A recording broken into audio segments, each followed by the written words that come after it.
Tiling will definitely cost a lot of money. I mean, it is the highest investment that you'll make on your farm after the day you buy it. But what else are you going to put on your farm that's going to work 24 hours a day, 7 days a week? The new customer, they're always coming in looking for ideas and what can I offer somebody, and lots of different ways to install a drainage system. I choose to start with the end in mind. We build a design that can be added to, and sometimes budgets aren't going to allow us to go in and pattern tile the whole farm. And so creating a process that we have the right mains and the right spots, when we find the existing tile, we're able to mitigate that and do what we need to do with that existing tile to work that into the system and make everything work seamlessly when we're all done. Today we're in Ames, Iowa, and we're out at my farm. As the owner of Whitaker Marketing Group, where we specialize in selling farmland all across the state of Iowa, I've realized that most of the farms that I sell probably bring about $1,000 more an acre if it's tiled. Lots of my buyers actually put in tile, so then they know that people have already addressed where the water can go with it to make their crops better. That actually encouraged me to put tile in.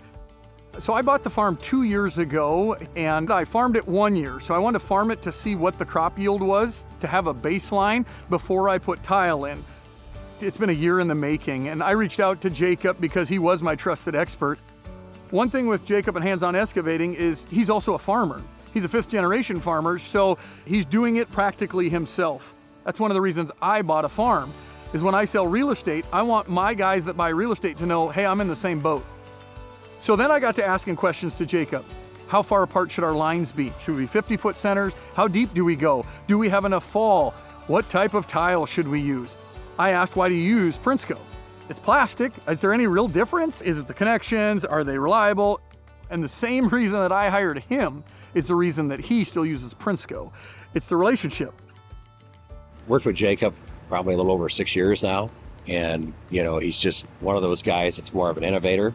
He's doing things other people aren't, doing a lot of saturated buffers, those kind of projects. Of course, he does a lot of pattern tile, but he's got his hands in a little bit of everything. Very knowledgeable, does a great job, and, really wants and respects the relationship that he has with our company.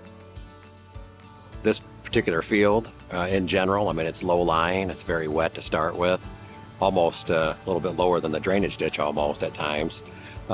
It's going to actually pay itself back pretty good because it's going to get water out of here and get in that drainage ditch so they can get in here and plant earlier, harvest earlier, and then probably have a little more consistency in their crop too. I'm doing it for the next generation. I'm doing it fiscally. It will help me in the future. Fiscally, it will help me agronomically because my crops are better. And then timing-wise, I'm a busy guy. I need to get in and get out. And so when I put a team together, I want to make sure I had the best tile contractor. I want to make sure that I had the best tile company to work with for product. But I like to say thank you to each person that we put on this team because big projects like this aren't for just the farmer, it is for the whole team. Without trust both ways, you don't have a relationship. So if the customer trusts you and you trust them, anything's possible. So it's commitment between all three of us, between the customer and the Whitaker family and Prinsco and myself, that we all have the same goal of doing the right thing at the right cost, at the right time, and getting it completed for the right reasons.